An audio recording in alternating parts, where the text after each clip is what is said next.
Happy Friday, everybody. I'm Hal Brock. Welcome to your Hometown Medical Minute. Hey, this is our first episode, and man, we are finally get started. We've been talking about this for a while, and of course everything goes wrong when you've got a project, especially when you've got something that you want to broadcast. I mean, right, Ed? Yeah. Yeah, man. I mean, Ed Harrison, he's behind the camera right now. You can't see him, and you probably won't see him today, but we're working on that. So we're upgrading, right? But of course, what happens? The one day that we're going to shoot, and we've got a 70,000 square foot building, and in one little tiny section we build a studio, and guess where it floods?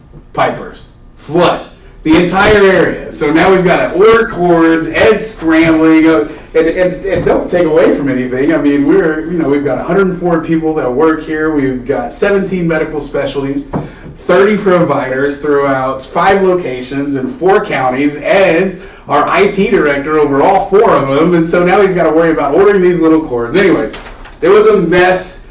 We're glad we're here. We're glad we're about to start. So bear with us. This is our first episode, and we've had some issues, but we've got a great episode for you guys today. We've got a great episode. Our CEO, Len Lacefield, he's going to be here today. He's going to kind of catch us up. We've got some cool things happening here at Southern Plains Medical Group, Ed. We're growing. Got some good stuff going.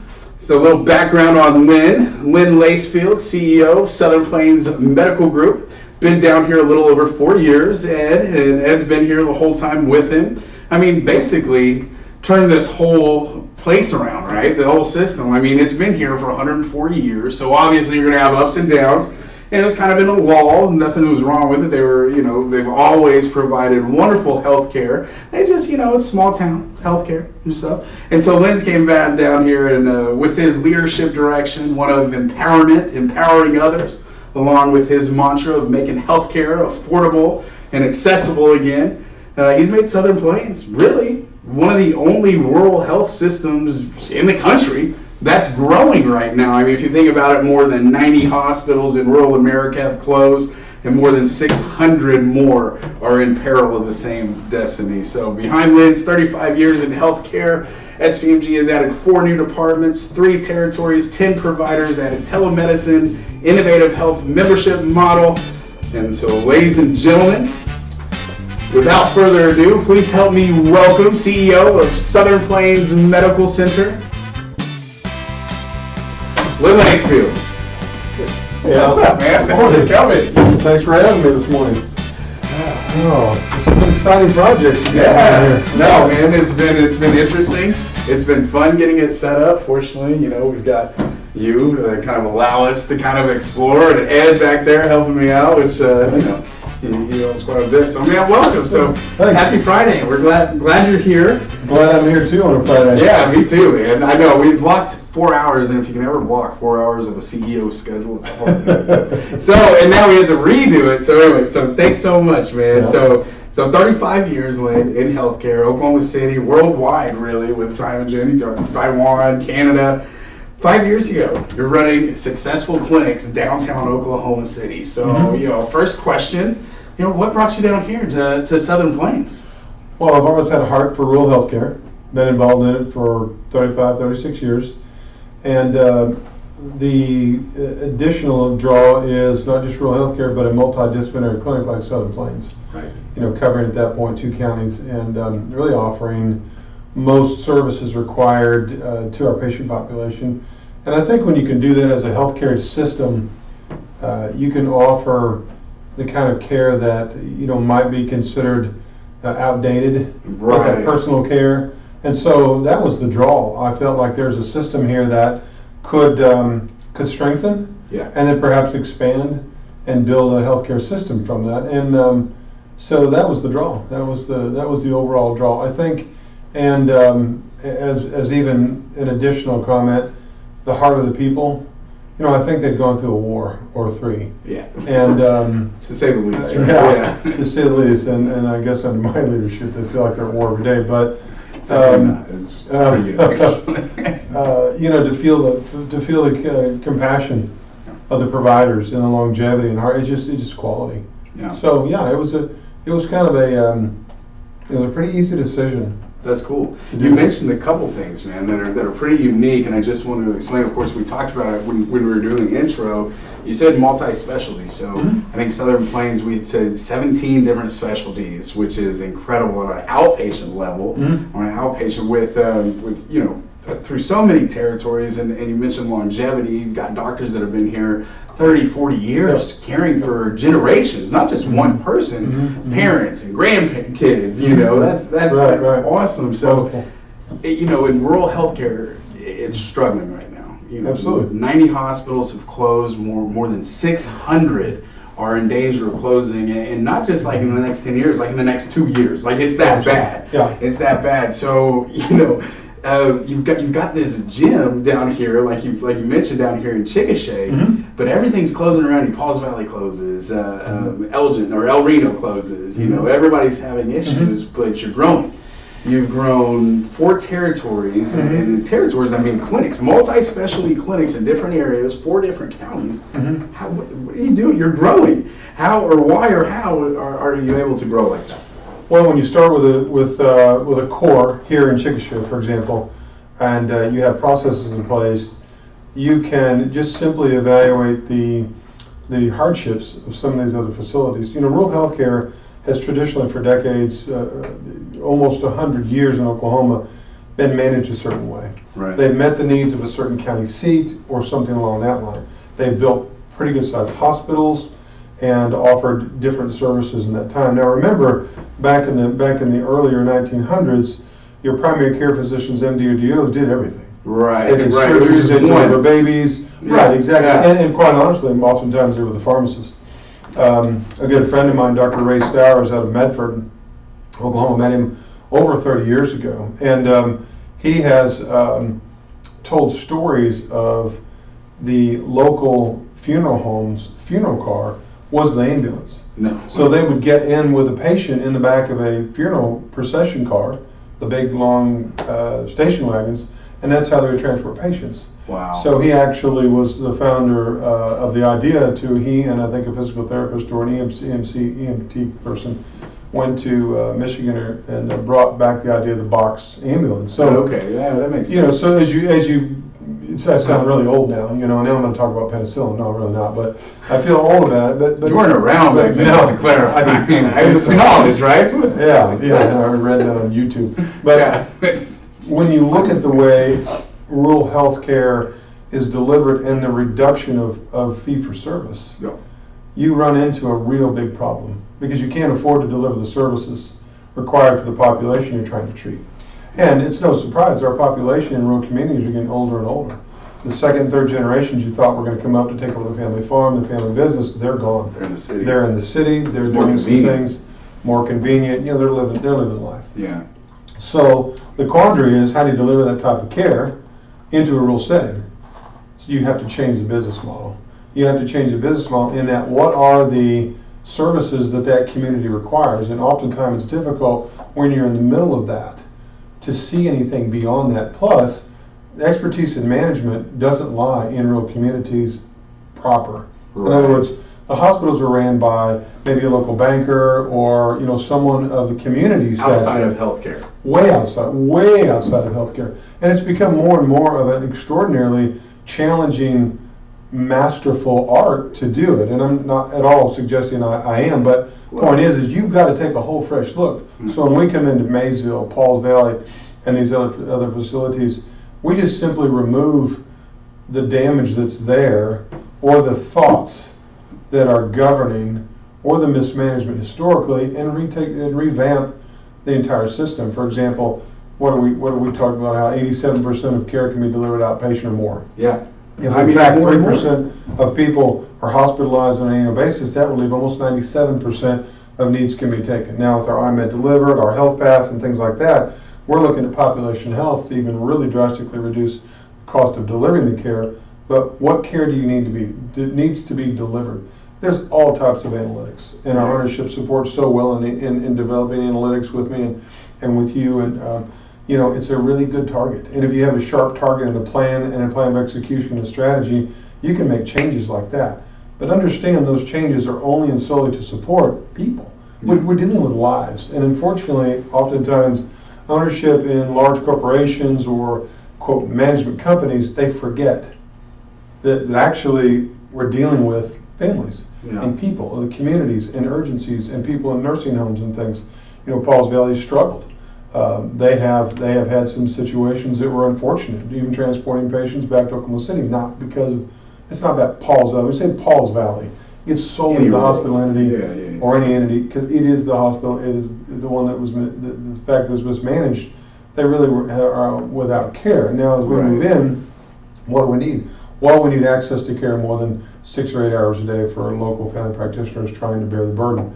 We need diagnostics, lab, x-ray, and we need our surgery center. So, for example, the Pauls Valley entry is establishing those as quick as we can. And, for example, city management understand they're way over their heads. And that's what you mentioned. I mean, you got outside group, and that's understandable. I mean, they've got day jobs. You know, Ed and I were joking about this. I mean, we love doing the podcast, and I love getting out. I get to do some other broadcasting here in Chickasha. But at the end of the day, I've got my actual job in healthcare, just like somebody on a county board has his actual job running the local bank, running the local insurance and stuff like that. But the insight you have in working as a business development professional in healthcare, you're exposed to it 24/7. Right. But think about if you're reviewing boards or loans and things, and now you got to go to a meeting and somebody's talking about CMS reimbursement on a local compensatory determination. I mean, that's going to go over their head, just like somebody trying to explain to me prime rate and the local loan rate. I don't know what they're talking about. I just pay it every month. You're right. So that's probably not. We probably need to do some studying a little bit more. So you know, the idea is to change the models. You know, insanity is what, doing the same thing the same way, expecting a different outcome.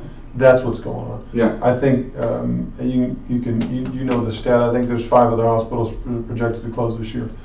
Same problems. Same reason. Now, if in fact the population has digressed or decreased to the point where they're needed service, that's okay. Establish a rotating specialty service with good coverage and good diagnostics. That's all you need. And then, like our IMED, our telehealth program, that's second to none. So we need to talk about that. You know, at some point, I want to get one more question in specific about you, and then if you have some time, let's double back to IMED, maybe Health Pass, and one other deal. But really cool. So I mean, all these things in 2018, and just a quick recap.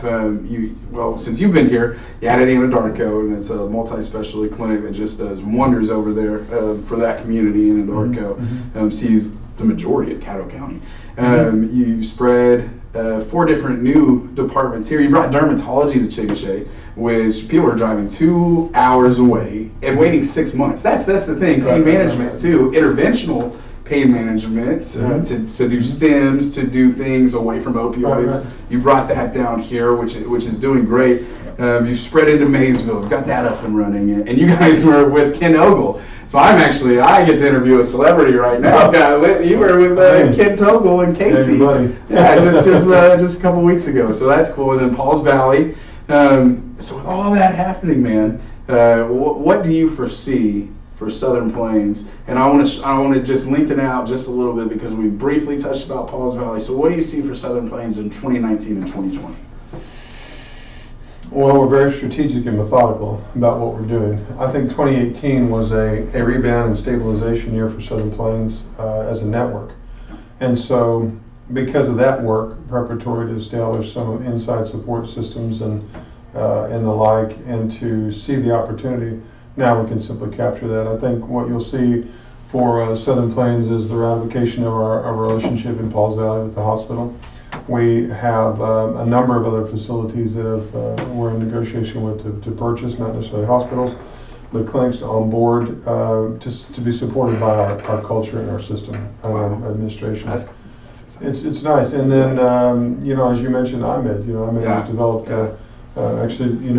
with your help over a year ago and set dormant because we have focus here. But now that we've gotten the approval to move that forward with Health Pass, that'll work. I think one of the exciting things is not just our expansion into other markets to support providers providing care, but we're going to see the expansion of our Vision New Business. It's been around, but we've carved that out. Southern Plains Vision Associates.